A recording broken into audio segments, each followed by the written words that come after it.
Hi everybody, welcome to the Signal Box today. Welcome to the video and happy Easter Monday. It's Easter Monday in the UK. I know we've just had Easter on most parts of the world, but in the UK it's a bank holiday, which means it's a holiday.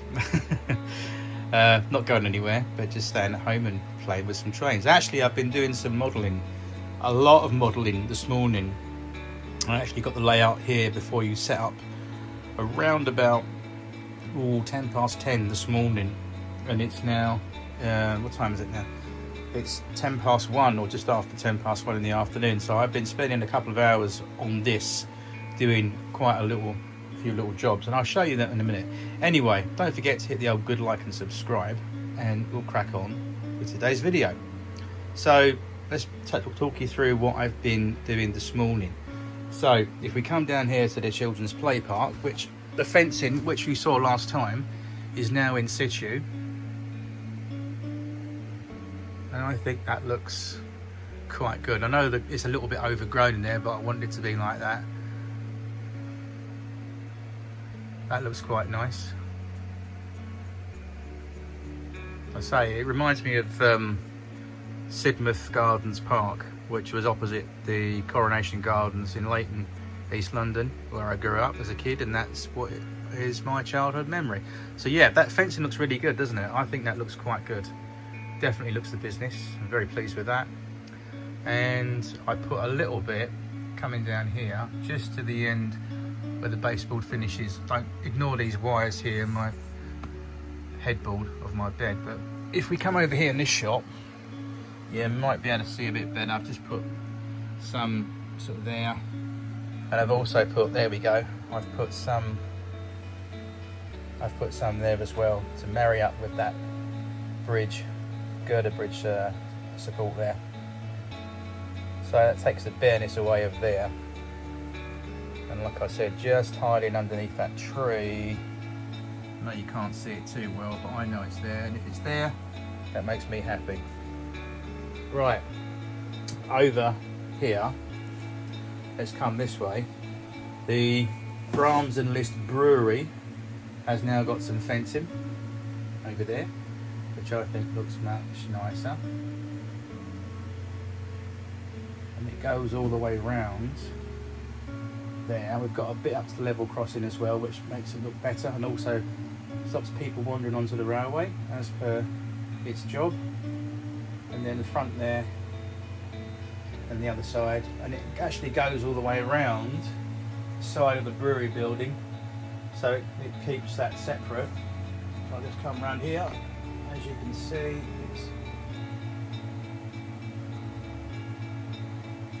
it's quite nice, and even the steptoes have got a little bit of wrought iron railings down one side of their little bit of entrance there. So yeah, I've also done the church. If we come round this way, you'll be able to see it. There we go. So I think that's really finished that off well. I've taken the railings up to the end where the stone walling of the really original medieval church stood. So that finishes about there, where that post box is. And following it along to the bus stop, it runs behind the bus shelter, and then it curves around into the actual churchyard proper. And then I've also put some, I'll have to come round here and do this shot, otherwise I won't get it. There we go. So on the opposite side, it basically follows all the way up through the churchyard up to where the signal box is, to make a boundary between the churchyard and the railway. I always think churchyard iron railings or boundary fences, are they supposed to keep people out, or are they supposed to keep whatever is buried in there in? I don't know. I believe in the empty tomb, so I don't worry about things like that. Anyway, I think it looks good. So if I come down here a little bit, for example, whoa, out the way of the windmill. Yeah, I'm quite pleased with that. That was quite hard to do, to curve that bit around the corner going onto the main road, that was a little bit tricky. And there's a slight lean on the railings, but I think it looks good because it makes them look a little bit old. Because if some churchyard, you've got the iron railings. Sometimes they're a little bit leaning, aren't they? Here and there sometimes, but you've got the railings in there anyway. I think that looks okay. I'm not going to touch that anymore. I'm going to leave that. I also added a little bit of very fine scale ballast from where the church door comes out on one side there, just a little pathway for anybody to walk out that door onto the churchyard and then around the gravestones there. I'm also waiting to the glue to dry on this. If you come over the other side of the churchyard, where that was previously filled in with some earth colour, I've filled that in now with some ballast, and I'm going to vacuum all that up once it's dry so it look a bit more tidier. But I've ballasted that area, so again, if we come out the church door, it's sort of stepping onto sort of gravel in that area, which I think will look better. So I've got to vacuum all that excess off. So I know it looks a bit messy at the moment, it does look untidy, but I'm going to vacuum that off when that's dry. So that's almost dry actually. So another little job I did as well. What else did we do? Oh, I just restrung some of these telegraph wires. I've added some more, so that's got an extra strand going across there. It runs around the front of the signal box. Another one, so we've now got quite a few strands going on these telegraph poles, because I think it looks a bit bare with only 2 on there. So I've added some more and I've strung them. You can see in that shot there, you can make those out going across. I've added some more going across there, and then running up, I'll come over here with the camera and you can just about make that out. If I come out, there we go. I've strung quite a few strands of telegraph wire going all the way down to the end there. That's all done. So yeah. Something else I actually modelled this morning. It took me a little while to do, but I thought, oh, it's a great idea. Let's come down here and I'll show you. I'll put the light on so we can see. Now, a piece of this, where is it now? Yeah, this wrought iron fencing, as you can see, looks quite convincing, doesn't it? Looks reasonably good, I think. But then I thought, I had a little piece of offcut, because you can trim it with scissors if you don't want it full length. You can make up little bits with it, which is great. So I thought a piece of this fencing, as I mentioned here, a piece of this fencing was lying on the table, and it just happened to be facing upwards. And I thought, do you know what? If I trim a piece of that up, I wonder if we can, and we actually have. I'll show you what I've done. I'm just waiting for that to dry, the paint to dry, the road surface to dry, but I've got to go over this with some black paint. But there we go. Can you guess what that is? It's not a drain hole cover. It is, believe it or not, a cattle grid.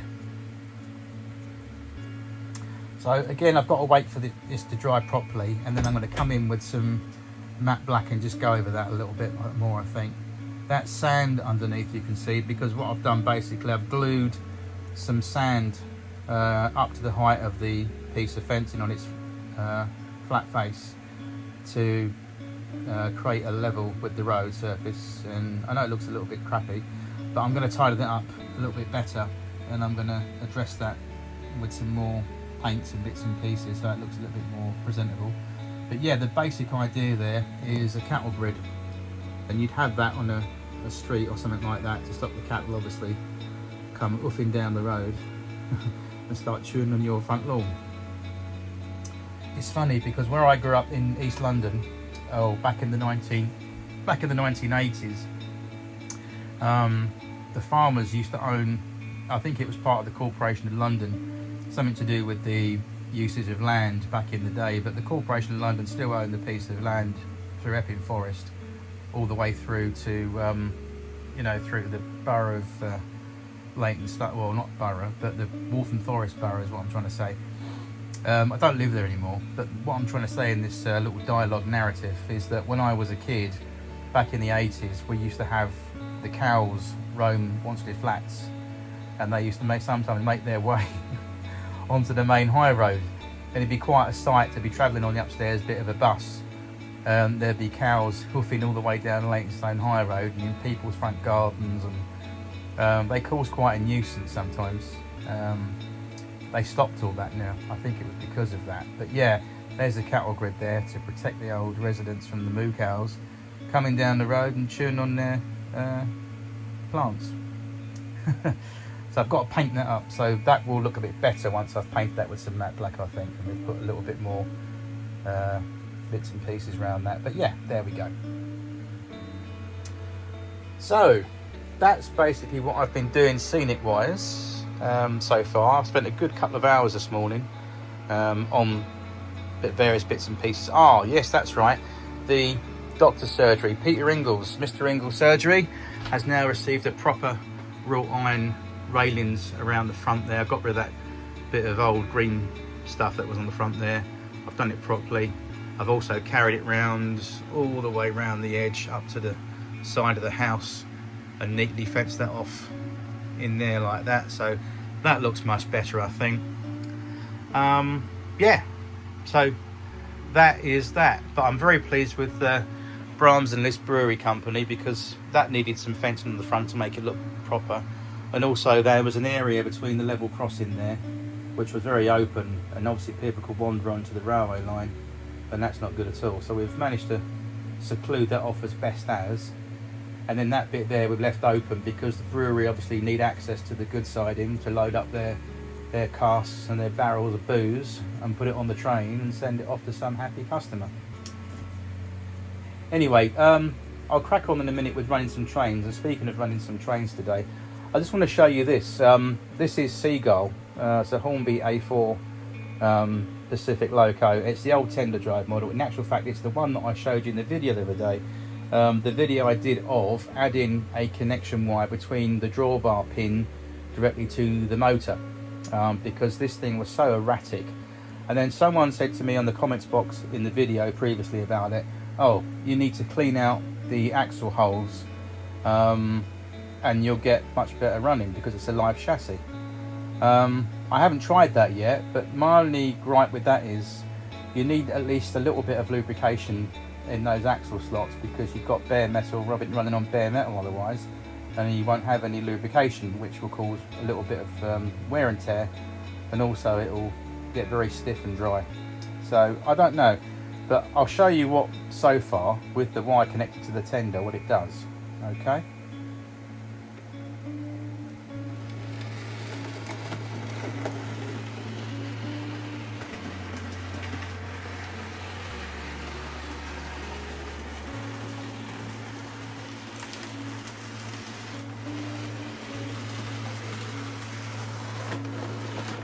It's not 100%.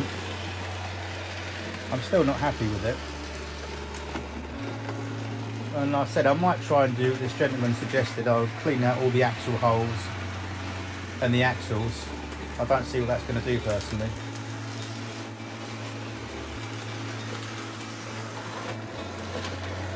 I'll slow it down to about 40 on my controller. See what happens.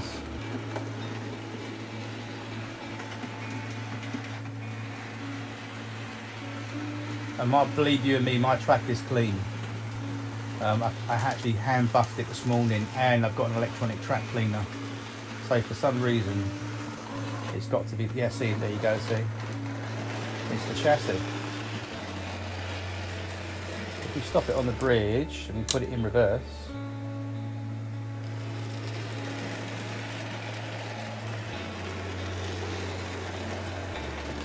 see, look at that. Same thing, it's just stopped now. So again, this is why I'm not overly fond of these tender drive models, because of this problem.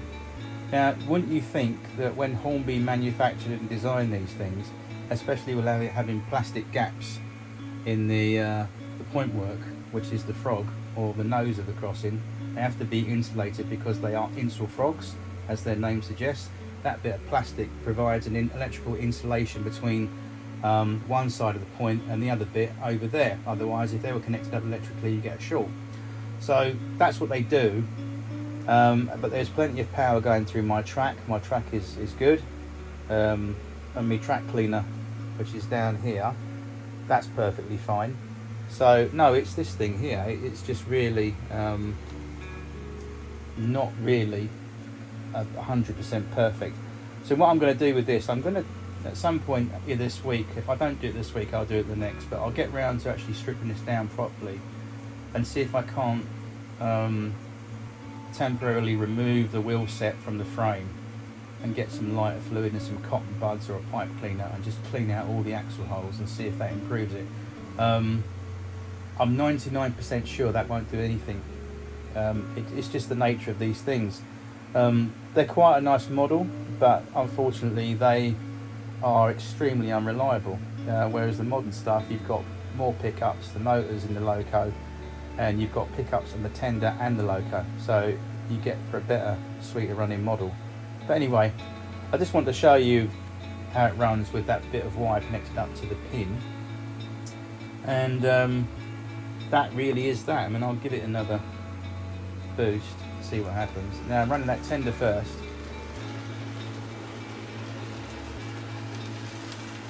See what happens.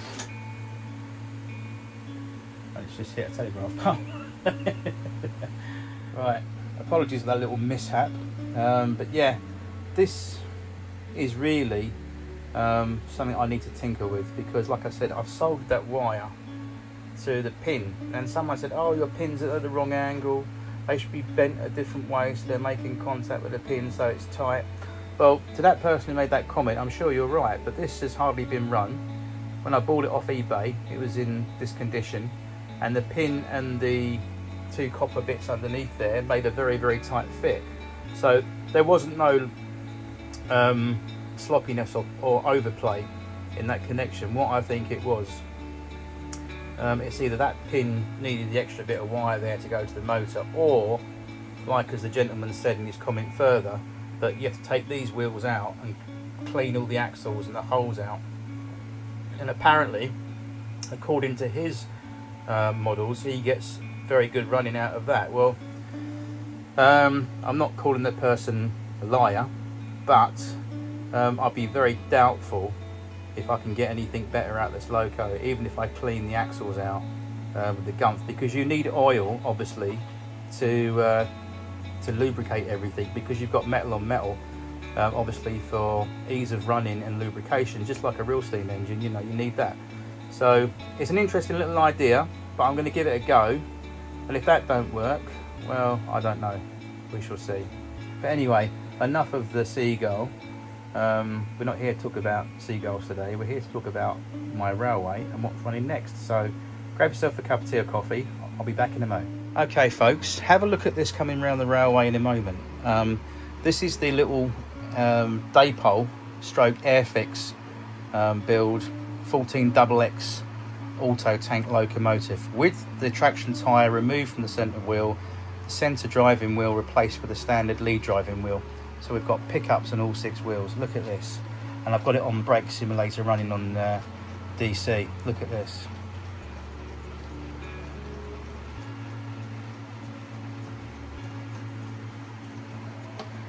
No problem through that point, but look at that. That used to actually stall on all my points. It used to really not like those points, but look. That's a nice little crawl that's running at.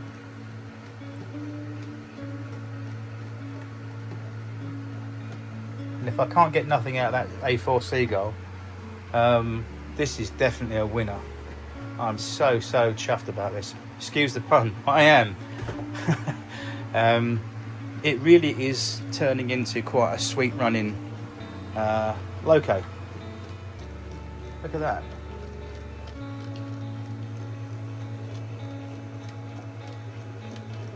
I don't think you can get any better than that.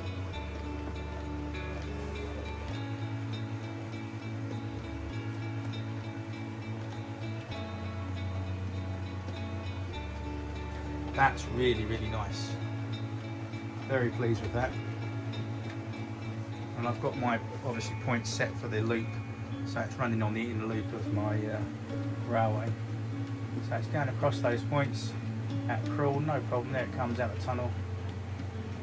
Dropping down to the platform.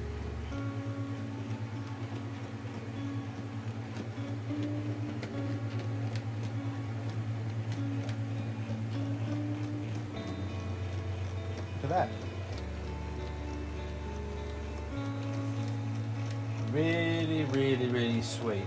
And I think you can't get any better than that. Beautiful. So yeah, the railway looking quite nice today with that additional fence work and the bits and pieces I've showed you. And we've got that little 14 XX in reverse now, so it's actually working wrong line direction in reverse, just to show you how it behaves itself. It's turning into a very sweet little model. Look at this. No problem, look at that. What a sweet runner. And that is all due to changing that middle wheel over for a driving wheel, which is on the front there. Instead of having that horrible bumpy traction tyre wheel there, we've got a smooth profiled flange like the front one, and that is the key to these things. Got a little bit of additional weight inside this, not much, but I've got a little bit underneath there in between the lead driving wheel there in the centre. Somebody put a lead weight there when I bought it off eBay, and you can see that it actually balances things out as well. So again, beautiful. I love that. And that's what it's all about, is having a model that runs reasonably sweet. And if you can make it better, that's definitely a job done and box ticked job.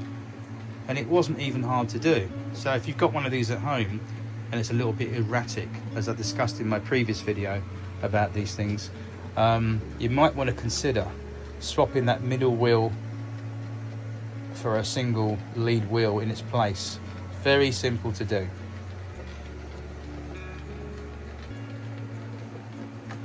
I'll just shut off now, let it coast under its own power to a stop. It will stop wherever it wants to go.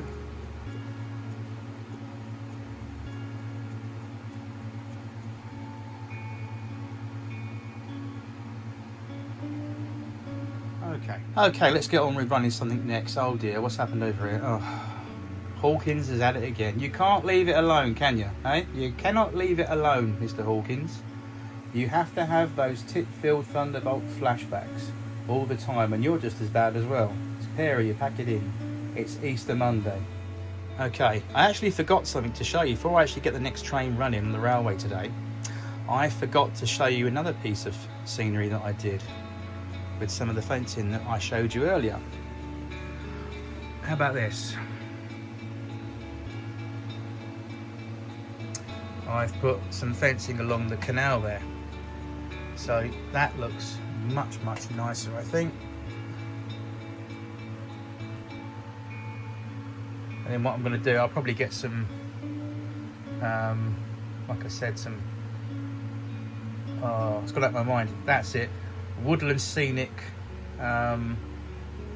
realistic water resin. However, WW Scenics, they do a water kit, which looks really nice. It's got the epoxy resin, not epoxy resin, sorry. Is it epoxy resin? I'm not sure. Anyway, it's got the, forgive me if it is epoxy resin, but it's basically a resin material, and it's a chemical that comes with it. You mix the two together to activate it, and it also comes with the mixing pot and also some coloured dye to colour it accordingly. The one that I've seen, I think, is called Murky Water from WW Scenics. I'm thinking about getting some of that and just really going to town with this canal and bringing it up, just so the shy of their feet, sitting over the edge there doing a bit of fishing, so that'll make it look really nice as well. I think we could do that and make that look much better.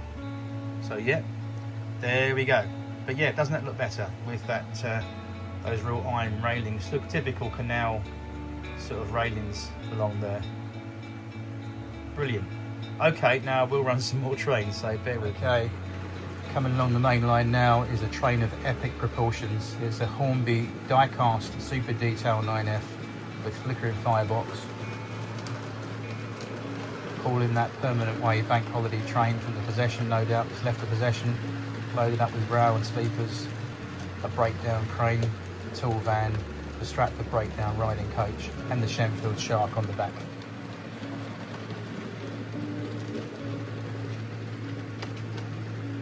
and that's a typical train you would have seen on an Easter Bank Holiday Monday, having just left the possession.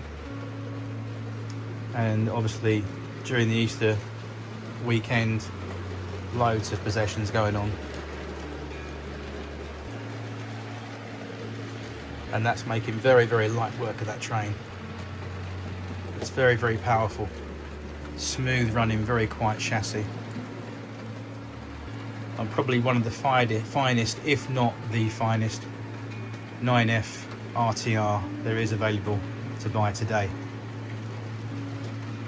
RTR being ready to run, and these are absolutely superb machines. Look at that.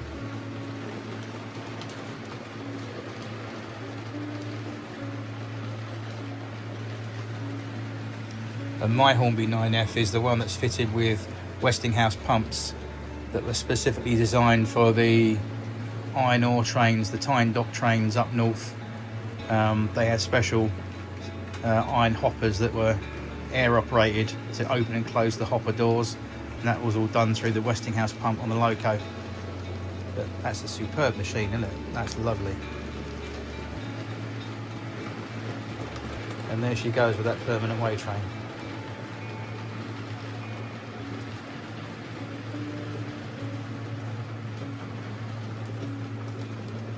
And the grubby Shenfield Shark on the back. Why do I call it the Shenfield Shark? Well, it's a Shark brake van, and for some unknown oddity, British Railways always gave sea mammals and sea creatures their names after certain railway vehicles. Like you've got Tench ballast wagons, sea cows, ruds, and sharks, shark brake vans. And this one I've really specifically weathered and grimed up quite heavily after the one that was at Shenfield for many, many years. No longer there, all cut up in pieces. Yep, there goes the Shenfield Shark.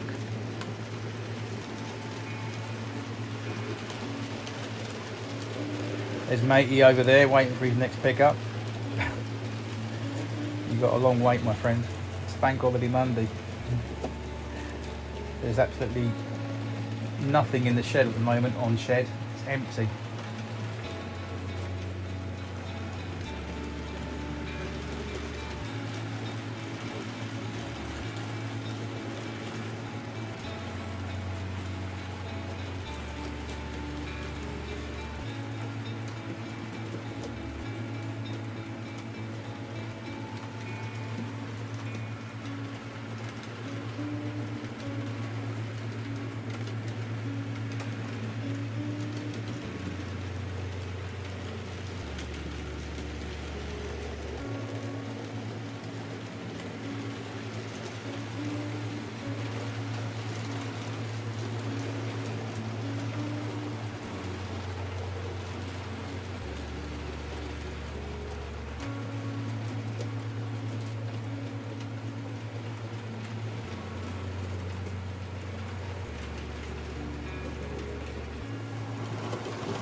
So coming round in a minute is that 14XX Dapol stroke Airfix little auto tank with some really vintage 1978 ex LMS Standard coaches, which I've repainted the roofs on. Here it comes. These are really old.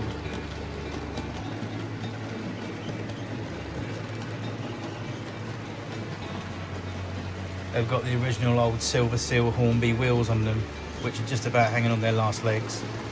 I don't ever run these normally, but I thought they would look good with that auto tank loco coming around the railway today. I've managed to finish off the cattle grid, so like I said, I've repainted this now, given that some matte black, which looks better.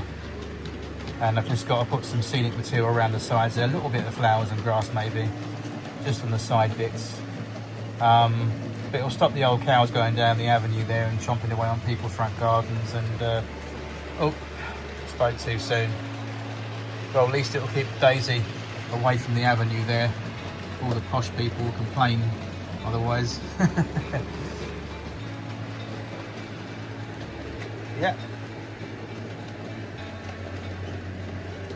Looking very good.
Righty ho everybody, well I think that's it for the bank holiday little bit of running. Apologies again that it has been such a short video in terms of trains today, because I've been so busy, like I said at the beginning of the video today, with just modelling. Once I have things to do, I don't get time to do it unless it's a bank holiday or normally Saturday. So I've taken advantage of it being Easter Monday today and just getting so much done on the layout. Anyway, unfortunately I've got to stop this and pack it all away, ready for another day, because, you know, duty calls. So unfortunately this lot's going to be all dewired and all packed away until another day of running. But there will be another day of running very soon, I promise you.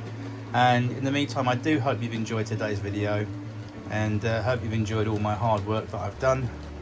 And more importantly, if it gives you the inspiration to do something very similar on your railway, go for it. You know, that's what it's all about.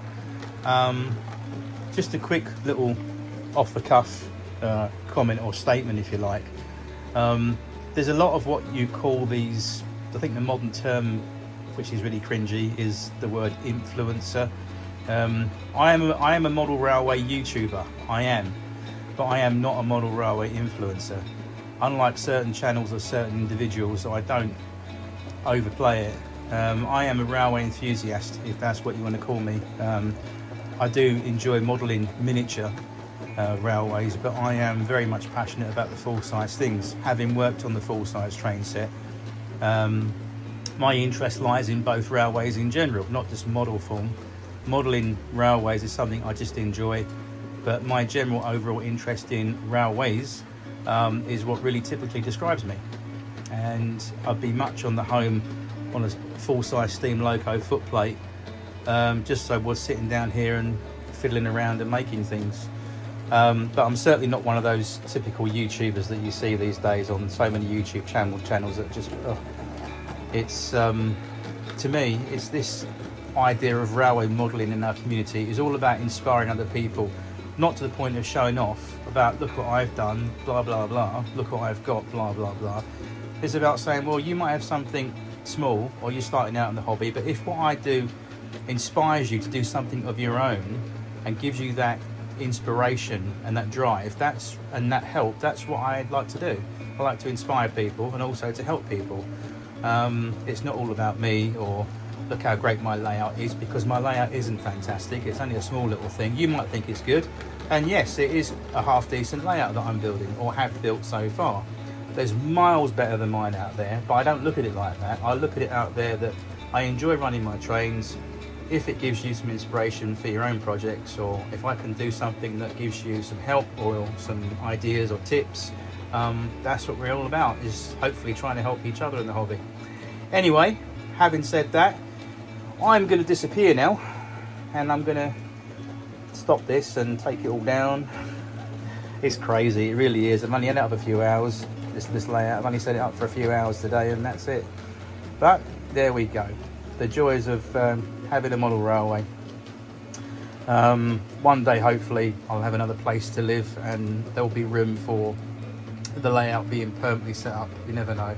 But in the meantime, this is my little bit of fun, my little bit of relaxation, my little bit of licking and sticking that I do, and I do hope you've enjoyed the video today. So take care of yourselves, and I'll see you soon in another episode of The Signal Box. Take care now. Bye bye.